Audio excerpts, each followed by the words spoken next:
On February 6, 1820, a ship carrying black people set sail from New York towards the west coast of Africa. This ship, named the Elizabeth, was taking the old route of the triangular trade. However, its purpose was the exact opposite of its infamous predecessors.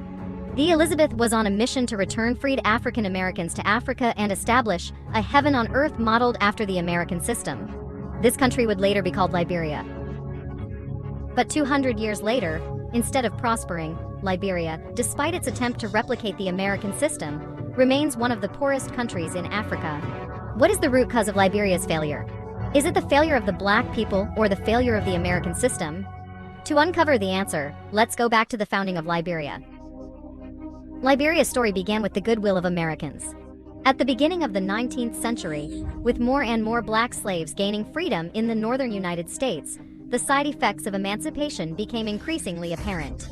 These freed African Americans could not integrate into a predominantly white society and had to form separate black communities. Free whites in the North believed that this segregation would further divide society, while slaveholders in the South feared that these freed blacks would incite their slaves to escape. As a result, some Americans reached a consensus to send freed African Americans back to Africa. In 1816, Robert Finley established the American Colonization Society, which aimed to achieve this goal. However, despite generations of enslavement, most African Americans had no real concept of Africa and considered America their true home. While Southern slaveholders insisted that freed blacks should leave the U.S., Robert Finley believed that such an approach would tarnish America's moral image. Thus, he proposed that the U.S. government purchase land in Africa to establish a colony where African Americans could be sent, and they would create a new democratic country modeled after the U.S. The American Colonization Society quickly reached an agreement, and in 1820, they sent their first ship to the African continent, the Elizabeth. After its arrival, the next task for the U.S. was to find a suitable place for these African Americans to settle. At that time, although Africa was underdeveloped, it was far from uninhabited. Large numbers of indigenous people lived there. President James Monroe decided to help and selected a piece of land on the West African coast. In 1821, Lieutenant Stockton was dispatched to forcibly purchase the land from the local chieftain for $300. This land would later become the capital of Liberia, Monrovia. Once the land was secured, it was handed over to the American Colonization Society, which continued to transport African Americans across the Atlantic. Soon, free African Americans from all over the U.S. migrated to the new colony, naming settlements after American states like Pennsylvania, Missouri, and Maryland. As these settlements grew, the U.S. felt that the time was right to combine them, and in 1838, 8 settlements merged to form the Commonwealth of Liberia. Thus, a nation created by Americans emerged on the African continent. At that time, Liberia was not truly independent. It was still under U.S. control as a protectorate. But the U.S. did not allow Liberia to become independent just yet, not because it wanted to renege, but because some American politicians saw Liberia as a strategic foothold in Africa that could serve U.S. interests. However, African Americans, having returned to Africa, were not keen to continue being servants of white Americans. Less than 10 years after the founding of the Liberian Commonwealth, Joseph Jenkins Roberts, an African-American governor appointed by the U.S., raised the flag of rebellion, calling for full independence from the U.S. Seeing this, the U.S. did not intervene, and after the Civil War, Abraham Lincoln quickly recognized Liberia's independence, curious to see if the African Americans could establish a true democracy in Africa. Liberia did not disappoint. After independence, Roberts began implementing reforms inspired by American governance. He designed a national flag similar to the U.S. flag and drafted a constitution based on the American model, tailored to suit the needs of Liberia. On the surface, the Republic of Liberia, independent in 1847, appeared to be a modern republic founded by African Americans modeled on the U.S. system. However, beneath the surface, Liberia was fundamentally different from America. From the outset, the goal of white Americans in sending African Americans back to Africa was to create a predominantly white America.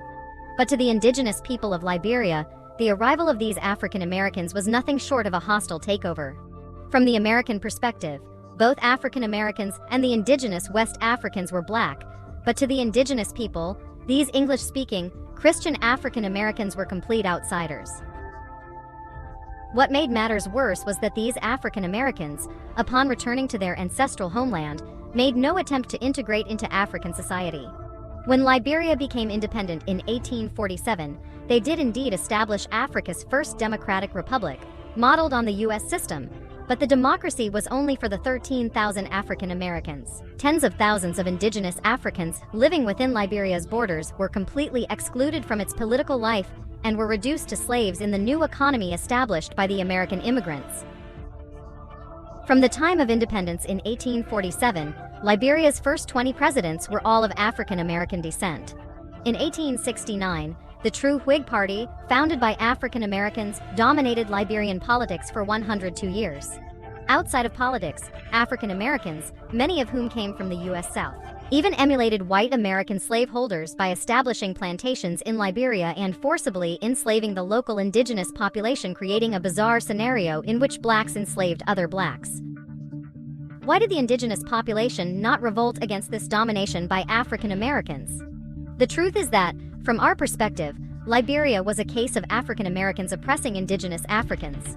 But to the indigenous people, the American blacks were simply enslaving other already divided tribes. At the time of Liberia's independence, at least 16 ethnic groups existed in the country, and the African Americans became the 17th.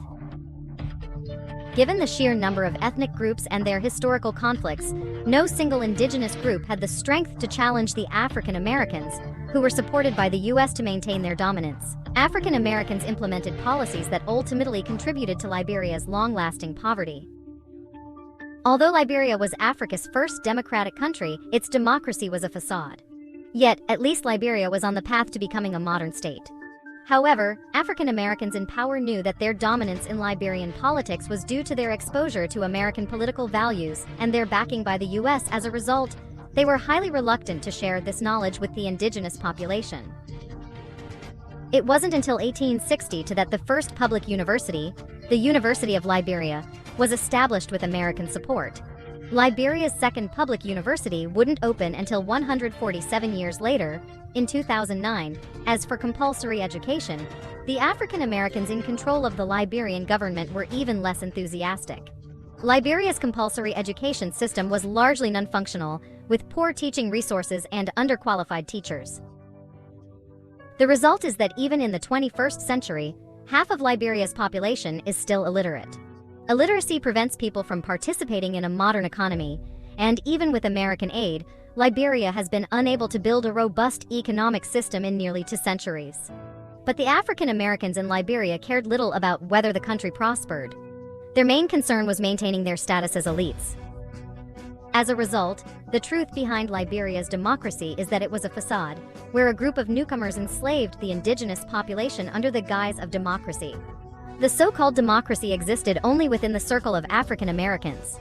For more than a century after independence, political reforms in Liberia merely extended rights from African Americans to a select few indigenous chieftains, allowing them to form a ruling alliance that further exploited the indigenous population. This is why Liberia, despite being called a democracy, was more regressive than many other African nations. The hypocrisy of this so-called democracy led to indigenous leaders eventually challenging the dominance of African Americans in Liberia. In 1980, indigenous Crown officer Samuel Doe took advantage of political unrest in Liberia to stage a coup, killing the African American president, William Tolbert. However, due to the African American elite's disregard for education, the new military dictator lacked the qualifications necessary to govern. After seizing power, Doe did 2 things. He purged the African American elite that had ruled Liberia for over 100 years and elevated the status of his own Crown tribe. This inevitably triggered a much larger civil war in Liberia. After years of internal conflict, Liberia's current per capita GDP is less than $1,000, making it one of the poorest nations in Africa, even dragging down the continent's progress. As for the root cause of Liberia's tragedy, whether it lies with the people or the system, I'll leave that for the audience to decide.